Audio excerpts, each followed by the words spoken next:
bukan ada lagi yang bisa gangguin bro. Semua kata.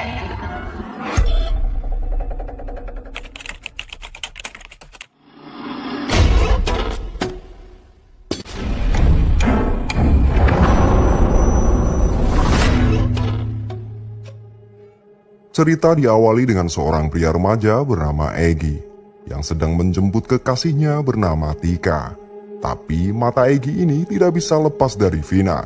Dia mendekati Vina dan memberikan es krim yang harganya sangat murah.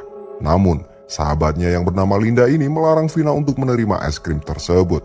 Tapi Vina mengatakan apa salahnya jika ia menerima es krimnya. Linda khawatir kalau Vina tertarik dengan Egy. Aku suka sama Linda. Mau gak berdua? Ya, siapa yang ngasih es krim gitu? Keesokan harinya, Vina dibully oleh Tika, pacarnya Egy yang merasa cemburu kepadanya. Dia menempelkan permen karet di rambut Vina. Tak terima akan hal itu, Vina mencoba melawannya dengan menggunakan air pel-pelan. Saat di rumah, Vina bercerita dengan neneknya kalau dia dibully oleh temannya. Dan sang nenek mengatakan, jika dibully oleh seorang pria, pancing saja ke tempat ramai dan tampar muka dia agar diketawain banyak orang. Kamu pancing orang itu ke tempat ramai, terus kamu tampar. Di sini Vina tidak memberitahunya kalau dia dibully oleh teman kelasnya yaitu Tika. Tiba-tiba, Abah pulang dengan baju yang berlumuran cairan merah. Sang nenek kaget dan menanyakan apa yang terjadi. Abah itu menjelaskan kalau ada seorang tentara dibegal dan lari meminta tolong dengan kondisi yang terluka. Tentara loh dibegal. Terus abah ngapain? Ya dia dikejar-kejar. Dia minta tolong sama abah untuk bukain pintu pagar. Di kantin sekolah, Vina melihat aksesoris yang bertuliskan Doom Rider dan bertanya kepada Lukman apakah dia ikut sebagai anggota geng motor. Lukman pun menjawab bahwa dia terpaksa ikut dengan anggota geng motor tersebut dan menjual aksesorisnya ke semua anggotanya. Sehingga mereka tidak mengganggu Lukman lagi. Dan di sisi lain, Lukman mendapatkan penghasilan tambahan dari jualan aksesorisnya. Geng motor tuh gak bener tahu. Makin kesini badan mereka makin gak wajar. Malam harinya, Vina dan Linda pergi ke coffee shop dan tanpa mereka sadari, Egy ada di sana bersama anggota geng motornya. Pada saat ini, Vina tidak sadar kalau Egy adalah anggota geng motor. Namun Linda baru menyadari kalau Egy ternyata anggota geng motor karena dia melihat aksesoris buatan si Lukman. Di sana, Egy memaksa Vina untuk duduk bersama mereka, tapi dia menolak dan mencari tempat lain. Singkat cerita, Vina menjadi salah satu peserta terbaik di festival model. Dan terlihat, Egy berada di mall tersebut bersama anggotanya. Ketika Vina masuk ke toilet, Egy mendatanginya dan memaksanya untuk mengobrol sebentar. Tapi, sikap Egy ini sangat tidak menyenangkan dan membuat Vina takut. Dengan ini, Vina mengatakan bahwa dia bersedia untuk mengobrol, tapi bukan di dalam toilet. Namun, Egy memaksanya untuk tetap di toilet saja. Hal ini membuat Vina teringat perkataan neneknya. Kamu pancing orang itu ke tempat ramai, terus kamu tampar. Vina tidak menampar Egy, tapi meludahi wajahnya dan ditertawakan banyak orang termasuk anggota geng motor yang menjaga pintu toilet. Beberapa hari kemudian, Vina, Linda, dan Nurul pergi ke salon Hesti untuk memperbaiki rambut Vina yang rusak akibat terkena permen karet sebelumnya. Dan pemilik salon itu adalah tantenya Linda sendiri. Namun, Nurul memutuskan tidak ikut masuk ke sana karena takut ada pocong katanya. Aku tunggu di bawah aja deh ya. Serem di sana ada pocong. Nurul. Ketika sampai di salon, Tante Hesti memotong rambut Vina. Dia mengatakan bahwa sebaiknya rambut itu dibuang saja. Tapi Vina mengatakan bahwa dia akan membawa rambut miliknya sendiri. Tante Hesti pun mempersilahkannya dan mengatakan kalau rambut yang sudah dipotong adalah rambut yang sudah mati. Jadi kamu akan membawa bangkai kemana-mana. Extension rambut ini udah mati. Kan rambut aku sendiri ya tante. Iya, tapi tetap aja udah mati. Kamu bawa bangkai kemana-mana. Tak lama kemudian, Nurul datang ke sana dan merasa ngeri ketika melihat suasana salon yang horor ditambah bau dupa yang sangat menyengat. Segera Vina menyuruhnya untuk masuk, tapi Nurul izin pamit karena ada acara dengan keluarganya.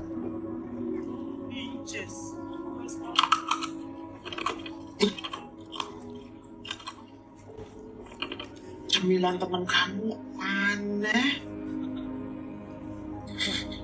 Selesai dari salon, Vina memberikan surat kepada Linda dan menyuruh membukanya ketika Linda merasa kangen kepadanya. Bukanya nanti aja kalau kamu lagi kangen sama. Pada malam harinya, mereka berdua tengah asik makan cilok di alun-alun sambil menunggu kakaknya Vina datang. Karena Vina sudah janjian dengan kakaknya untuk menonton pertunjukan tari topeng. Tak lama kemudian, nenek menelpon Vina yang mengabarkan kalau ban motor kakaknya bocor. Jadi Vina harus menunggu lebih lama.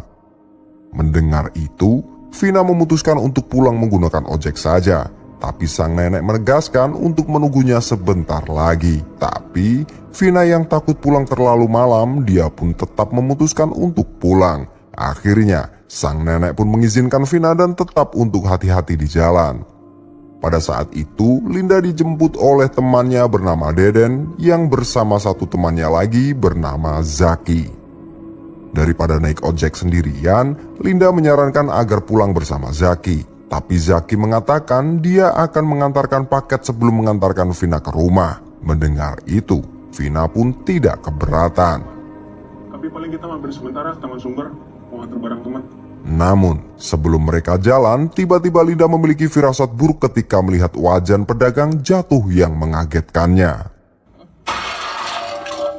Melihat itu, dengan spontan Linda mengatakan kepada Vina kalau mereka berdua lebih baik pulang naik ojek saja. Sebelum Vina menjawab, Kang Deden pun mengatakan bahwa ia sudah menyempatkan diri menjemput Linda. Kenapa harus naik ojek? Dan Zaki juga mengatakan tidak perlu ada yang dikhawatirkan karena dia tidak suka bawa motor ngebut. Aku naik motornya gak suka ngebut-ngebut kok. Saat Vina naik motornya Zaki mengatakan sesuatu yang membuat Vina takut. Pastiin pulang ya. Pulang ke rahmatullah. Serem banget bercandanya. Mereka akhirnya berpisah di jalan dan ada seorang pria yang mengawasinya di depan pedagang kaki lima. Ketika Zaki memberikan paket ke pelanggannya, mereka dihadapkan oleh sekelompok geng motor yang gebar-gebar motornya.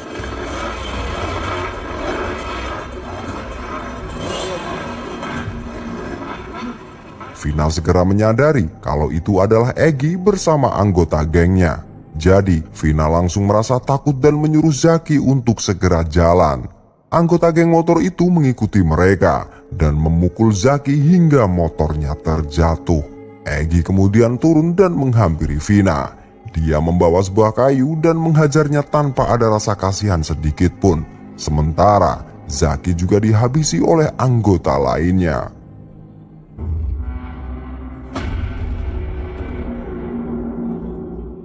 Keesokan harinya, polisi melakukan pemeriksaan di tempat kejadian.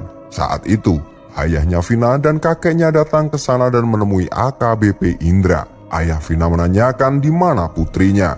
Yang dijawab Bang Indra bahwa Vina sudah dibawa ke rumah sakit. Kemudian Bang Indra menyuruh bawahannya untuk mengantarkan ayah Vina ke sana. Setelah itu, Bang Indra mengatakan kepada kakek Vina kalau polisi masih mengambil kesimpulan sementara bahwa kejadian ini adalah kecelakaan tunggal karena tidak ada kendaraan lain di sana. Tapi, sang kakek merasa janggal, tidak mungkin ini kecelakaan motor. Tapi obrolan mereka terpotong karena ayah Vina memanggil kakek untuk segera pergi ke rumah sakit. Apa? Kemudian, pria yang bernama Dani ini menghampiri Bang Indra. Dia adalah adik dari Bang Indra ini. Dani dengan tegas mengatakan bahwa apa yang dikatakan kakek Vina itu benar. Tidak mungkin ini sebuah kecelakaan tunggal karena motor yang dikendarai Zaki masih sangat mulus. Tapi AKBP Indra tidak meresponnya dan menyuruhnya untuk pergi. Di sisi lain, Nenek dan Marliana, kakak dari Vina, berada di kantor polisi untuk memastikan bahwa barang-barang yang ditemukan adalah milik Vina. Sang nenek pun bertanya kenapa ada rambut di dalam tas Vina, yang dijawab oleh Marliana bahwa Vina sempat memintanya untuk mengantarkan ke salon Tante Hesti. Kemudian Dani datang dan memberikan kartu nama. Namun sang nenek terlihat kesal ketika melihat kartu nama itu bertuliskan kabar goib. Cucu saya bukan hantu. Enggak, Bu. Saya sama sekali. Ibu sama emasnya yang di Malaysia pulang murah. Ketika di rumah, seluruh warga bersiap untuk memakamkan Vina. Sementara neneknya menangis dan sangat terpukul apa yang telah menimpa cucunya. Ditambah, Vina adalah cucu yang dirawatnya sejak kecil dan ibunya bekerja di Malaysia. Saat sang nenek hendak memandikannya, dia tiba-tiba mendengar bisikan Vina yang mengatakan bahwa dirinya sakit.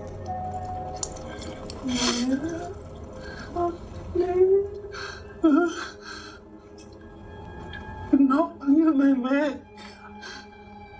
Ketika itu, sang nenek melihat semua lukanya dan merasa bahwa ada kejanggalan dalam kejadian ini. Di sisi lain, Marliana menghubungi ibunya yang berada di Malaysia.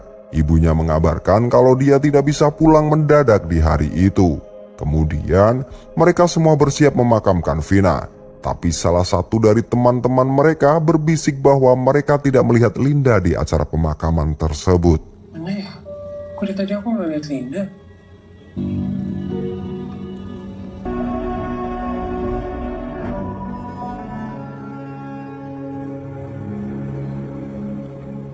Pada malam harinya, sang ayah duduk di perahu bersama Marliana. Dia terlihat sangat sedih dengan apa yang telah menimpa keluarga mereka. Tapi sang ayah berusaha tetap teguh dan menguatkan Marliana agar tetap jangan bersedih. Di sisi lain, Dani yang masih penasaran dengan kejadian itu, dia membuka sosial media dan melihat profil Facebook Vina. Dalam profil Vina, Dani menemukan banyak foto yang bersama dengan Linda. Dan dia mencari informasi alamat Linda, tapi tiba-tiba dia mendengar suara bisikan yang meminta tolong di dekat pintu rumah. Pada akhirnya, Dani mendapatkan alamat keluarga Linda dan menemui Tante Hesti. Di sana, Tante Hesti mengatakan kalau Vina sempat ke salonnya untuk memperbaiki rambutnya yang rusak bersama Linda sang keponakan.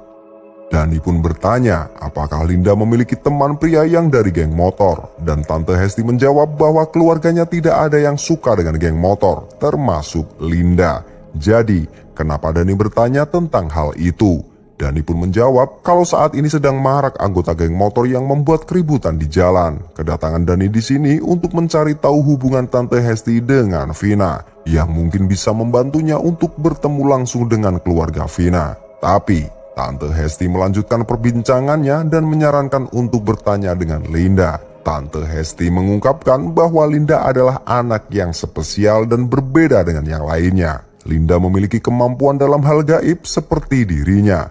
Namun, adiknya Hesti sebagai ibu Linda tidak menyetujui jika Linda menjadi seperti Hesti, karena terlalu klinik dan tidak ingin anaknya dianggap sebagai dukun. Tante Hesti juga mempercayai kalau orang yang baru meninggal maka arwahnya masih tetap berada di situ bahkan gentayangan.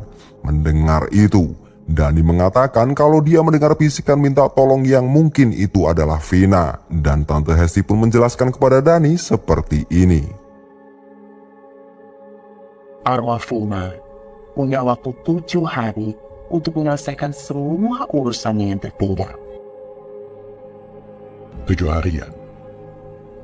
Akhirnya, Dani datang ke rumah Linda, namun ibunya mengatakan bahwa Linda mengalami trauma dan terganggu mentalnya, sehingga ibunya tidak ingin ada yang mengganggu Linda untuk sementara waktu. Tapi tak lama kemudian, Linda keluar dari kamarnya dan bersedia untuk bicara dengan Dani. Saat itu, Dani merekam semua cerita yang diungkapkan oleh Vina. Ia menceritakan semua tentang Vina termasuk kejadian sebelum akhirnya Vina meninggal. Dani mencatat semua cerita Linda untuk menelusuri fakta di balik meninggalnya Vina. Dan disinilah Dani akan mencari informasi tentang Egy, salah satu bos di geng motor itu. Pada malam harinya, nenek yang memendam rasa curiga ini akhirnya nggak tahan. Dia bercerita bahwa luka Vina sangat tidak wajar. Saat memandikan Vina, nenek melihat semua luka ada di seluruh wajah, badan hingga kakinya. Mendengar itu, Abah pun merasakan hal yang sama karena beliaulah yang membopong Vina saat dimakamkan. Jadi Abah menyuruh nenek untuk istirahat sementara Abah akan terus mencari fakta yang sebenarnya. Setelah itu, si nenek masuk ke kamar Vina dan menemukan barang-barang Vina termasuk rambut yang dia simpan. Tiba-tiba, nenek mendengar ada suara ketukan di lemari. Ketika dia buka,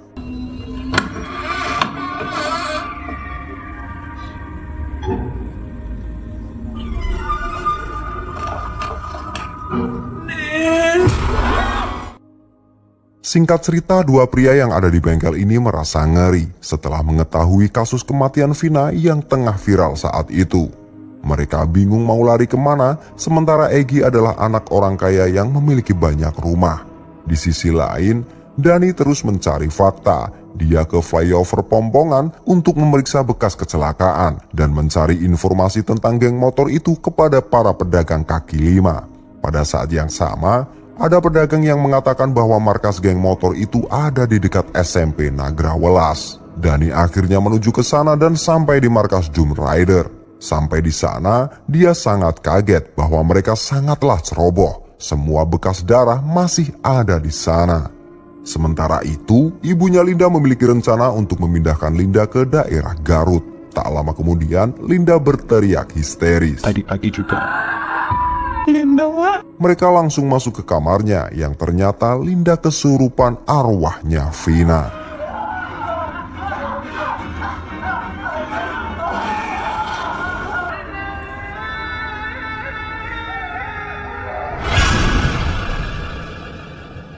Pada malam harinya, nenek kehilangan rambut Vina dan menanyakan kepada Marliana, tapi Marliana belum memindahkan barang apapun milik Vina. Tiba-tiba, ada seorang pria datang menemui mereka. Pria itu mengabarkan kalau Linda kerasukan arwah Vina dan arwah itu nggak mau pergi sebelum bertemu dengan keluarganya. Mendengar itu, mereka langsung menuju ke sana. Ketika sampai di sana, Marlin memanggil dengan sebutan Linda, namun Linda masih tetap tidak mau diam. Dan Tante Hesti mengatakan bahwa ini bukanlah Linda melainkan Vina. Jadi panggil dia dengan nama Vina. Saat sang ayah memanggil nama Vina, dia langsung merespon. Dan Marlin segera merekam suara Linda yang sangat mirip dengan suara Vina. Kemudian mereka dikagetkan dengan pengakuan Vina yang merasuki Linda ini. Ia mengatakan bahwa dia telah dibunuh. Ternyata setelah Vina dan Zaki dihajar, Vina dibawa ke markas geng motor itu dan diperlakukan secara bergantian. Dan parahnya lagi, mereka memaksa Zaki untuk melihat aksi mereka kepada Vina. Setelah mereka menyadari kalau Vina dan Zaki sudah tak bernafas, mereka langsung melindasnya dengan motor. Tujuan mereka melakukan ini agar polisi mengira itu adalah sebuah kecelakaan. Selesai aksinya itu, mereka membawa Vina dan Zaki ke flyover ke Pompongan dan meletakkan mereka berdua di sana serta motornya. Sang nenek akhirnya mengatakan, sekarang Vina sudah tenang dan tidak ada lagi yang bisa mengganggu Vina. Tapi, Vina berteriak bahwa dia tidak akan bisa tenang sebelum mereka semua mati. Sekarang kalau udah tenang, sekarang udah gak ada lagi yang bisa gangguin Bro. Terutama Egy dalang dari semua ini. Dia adalah anak polisi yang menyukai Vina. Tapi Vina meludahi Egy karena sikapnya yang memaksa dan kasar padanya. Ya kamu ke Jakarta itu jauh. Gue tahu ada itu. Dia itu ada polisi. Dia itu suka sama Vina. Terus nggak ada lagi.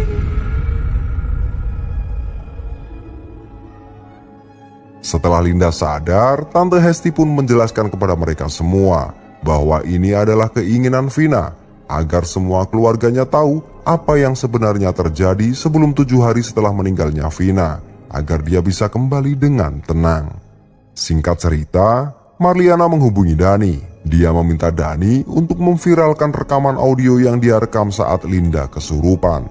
Dani pun akhirnya melaksanakan permintaan Marliana. Dan semua rekaman audio tersebut mulai viral di media sosial. Beberapa hari kemudian, nenek dan Marliana dipanggil Bang Indra. Dan sang nenek ketakutan, dia mengatakan bahwa Marliana merekam suara Linda saat kesurupan. Dan sekarang menjadi viral. apakah itu melanggar hukum. Bang Indra pun menjawab bahwa itu tidak masalah. Tujuan Bang Indra memanggil keluarga atas permintaan rekannya dari Dinas Kejaksaan bernama Danang Nur Hakim.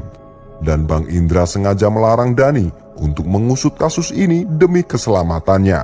Karena para tersangka masih berkeliaran. Sementara kurang dari 48 jam polisi sudah mengetahui nama-nama pelakunya. Danang pun mengatakan semua bukti belum cukup, jadi kejaksaan belum bisa mengeluarkan surat penangkapan kepada polisi. Mendengar itu, Dani bertanya apa hubungannya dengan suara audio rekaman Linda, karena itu hal gaib dan tidak saintifik, sehingga tidak ada pengaruhnya untuk kepolisian apalagi kejaksaan.